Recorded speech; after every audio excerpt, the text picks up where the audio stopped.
Enzorecto, kalaban ang katiwalian at kasinungalingan, kakampi sa katotohanan at kabutihan. How do you view this case in particular, considering that this is the first ever Asian leader to be surrendered and to be facing a case at the ICC? As I mentioned, we do not look at the situations or at the crimes depending on where they were committed in this or that continent. We have investigations in 4 different continents, and we have already issued arrest warrants in a number of situations, not only related to Africa, but also related to Asia and to Ukraine and so on. So we think that it's important that we keep working in this direction, and we hope that there will be more cooperation from the states to implement these other arrest warrants as well. The ICC is recognized as a court of last resort, intervening only when national judicial systems are unwilling or even unable to genuinely investigate and prosecute individuals for the gravest international crimes. By taking on Duterte's case, some may interpret this as a sign that the ICC lacks confidence in the Philippine government's ability or willingness to handle such cases. How do you respond to these observations? Well, we need to explain the principle of complementarity before the ICC. As you mentioned, the ICC is a court of a last resort. What does that mean? That means that the primary responsibility is with the national tribunals. But if they are unwilling or unable, or if they haven't opened cases, then the ICC can intervene because there is no other venue for the victims. Now, that means that if there is no case against the same individual for the same alleged criminal conduct, then the ICC can go ahead with the case. The principle of complementarity is not a general judgment over the ability of the system. It's a specific judgment over this specific case. So that means that if there were, for example, national proceedings against the same suspect for the same alleged conducts, then his or her defense team, or even the state that is concerned, can raise a challenge to the admissibility of this case before the ICC and say that the ICC should stop the case because there is already a case that has started before the national tribunals, and it's substantially the same case, and that the national tribunals are genuine about it. They have to demonstrate that. In these conditions, then the ICC would stop the case before it. But if there are no cases, or if the case is about another suspect, or if the case is about different alleged criminal conducts by the same suspect, then substantially it's not the same case. And that means that the principle of complementarity would not be applicable on this specific case. So we are not making a general statement about the Filipino tribunals. We are only saying that for this specific case, at this moment, we are not seeing that there is a legal process in the Philippines about this specific individual and for this specific allegations. If they were, then his defense team or the Philippines can actually ask the court to stop this case if they can prove that there are genuine proceedings against the same person for substantially the same alleged conduct. All right. Under the ICC, interim release is an option for suspects, right? What are the common grounds for granting such a release? Have there been any ICC suspects in the past who were granted interim release? Were they ultimately convicted or acquitted? Well, we need to understand that the principle is to respect the presumption of innocence. So, as a matter of principle, we consider that every suspect is innocent unless and until there is a trial after which he or she are convicted beyond any reasonable doubt. And that presumption of innocence means that the principle should be the freedom of the suspects and not their detention.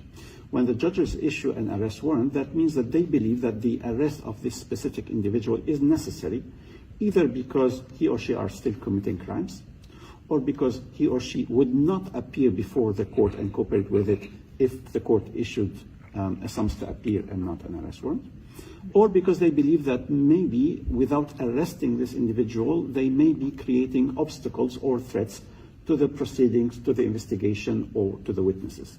So they have to justify that. An interim release can be requested if there is a possibility to put in place measures and conditions to ensure that if a person is released, none of that would happen, and that this person will be brought again before the court if the judges order so.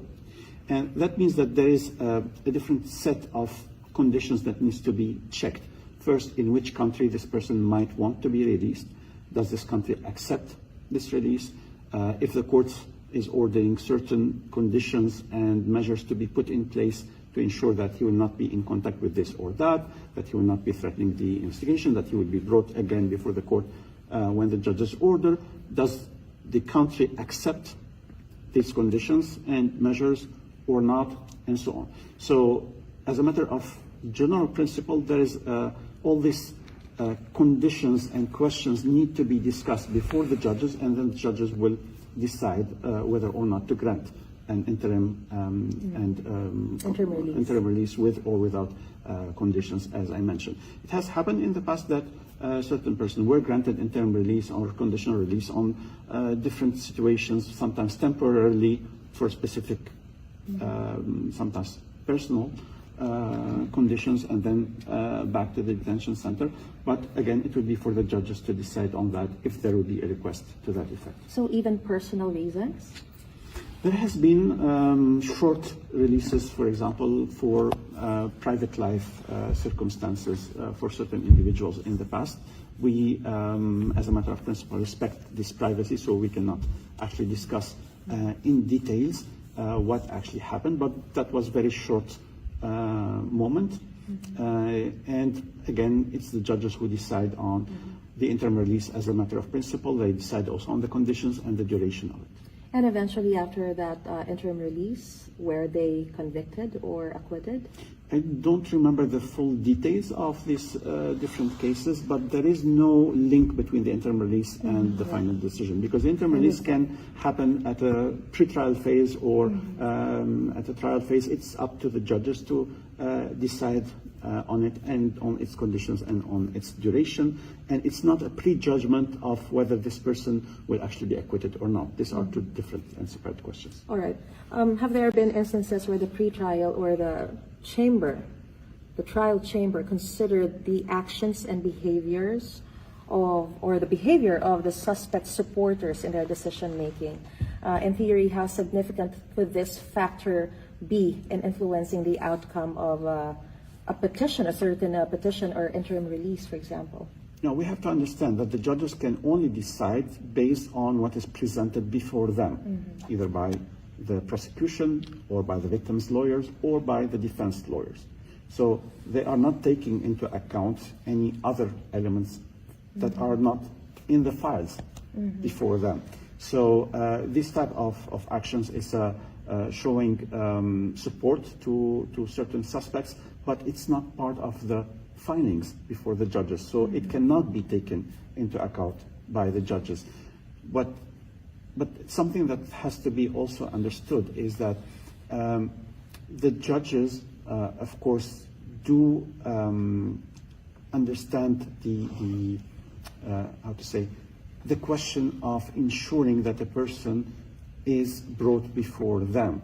And in certain instances, the question of whether this person can be kind of at large and not return before the ICC. So what kind of networks or capacity he might be able to use in order to hide can also be taken into account for the questions of interim releases and stuff like that. But it's not about the petitions or the demonstrations or stuff like that. This is, I understand, it's supporters showing their support to a certain suspect, but it's not a question that is before the judges. It's not presented to them, so it doesn't have an impact on the proceedings.